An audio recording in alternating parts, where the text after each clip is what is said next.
But anyway, so that was one thing that we did was special this year. We had another Millionaire Maker.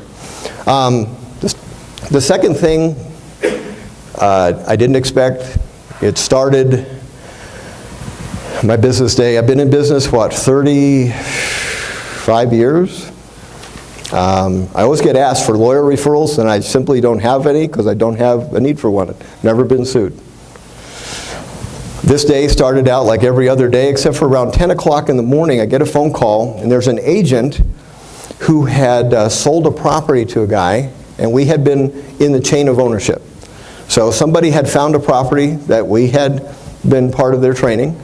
He found a riverside house for $90,000. He said, I want to flip it to you for $100. I went to see it. It was pretty much a disaster, a big mess, but okay, there was money to be made there. I said, just to protect us both, let's do a termite report.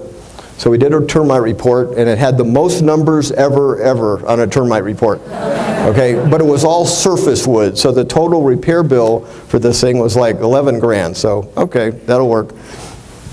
We were going to fix it, and we decided not to. We decided to put it in the MLS and sell it. We did a complete repair estimate, put that as a file, showed the termite report. We sold it for $157 to a company that would fix it and resell it to the eventual owner, a guy named Guillermo Ortiz. Now, the phone call that I got was with this question: Bruce, did you know there was a violent death on the property? I said, no. He said, the guy that bought the house has found out that somebody shot themselves in the house.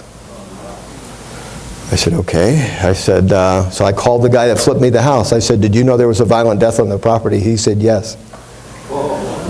And I had disclosed it to you in writing on the paperwork.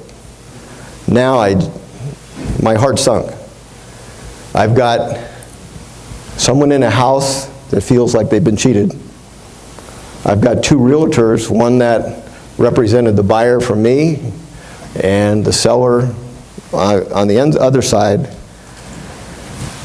And it's the longest 2 minutes of my life in business. I went out, started my car, I drove to the house, and fortunately the gentleman, Guillermo, was on the porch. I walked up to him and I said, are you Guillermo? He said, yes. I said, I'm Bruce Norris. And he says, your name sounds familiar. I said, yeah, I'm the guy that bought the house, that sold it to the guy that fixed it and sold it to you. And I'm here for one reason. I said, I'm here to look you in the eyes, in the face, and tell you that this is nobody's problem but mine. That I had been disclosed something I didn't see. So this is nobody else's issue but mine and you. He looked at me as if he'd been hit with a 2x4. He literally said to me, he said, I had no idea anybody would ever do what you just did. And he said, let's go in and talk. So we talked for a while, and he tells me that he's just out of the service. And he starts tearing up. He said, the reason it bothers me so much is the guy that killed himself came out of the same branch of the service. And he was suffering from the same thing I have. And he killed himself. And he said, I can understand that. And I've got two sons, grandsons in the military. I tear up right along with him. You know, I stand up and I'm tearing up. He's tearing up. I hug him. We cry. I said, let me just buy the house back from you. I'll pay off your VA loan. You can get another house. Get this behind you. He said, you would do that? I said, oh, absolutely. That's the only thing fair to do. There was a little pause. He cried. We hugged again. He says, hang on a minute. I'll be right back. So he goes down the hall and he's gone for a couple minutes, and honestly, I don't know what to expect. I don't know what to expect. He comes back and he has medals. And he tells me the story of those medals. And he says, I want you to have one of these. He said, because what you did today was as brave a thing as I've seen anybody do in a long time. I tell you that story because you're going to have choices your whole investment life. And you're going to sit across from a Guillermo sometime. You make the right decision. And first of all, you'll be proud that you're in the business. And you'll know you'll do the right thing whatever the odds are.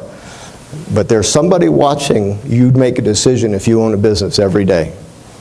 When you make the right decision, All of the people that work at a company watch you. You make a dishonest decision, the pride that they have in that company just dissipated. You just let an air out of the side of the balloon because they're just that little bit of disappointment and doubt that that's how things go on here. If you have people that watch you do what you do and it's always honest and it's always consistent, that's a pretty good feeling. So it's not just that you're making a decision for that, you're just making a commitment that that's how we're going to do business. So that was the second big thing that happened in 2014. Would I like to have it happen again? No. No, that was a day that turned from,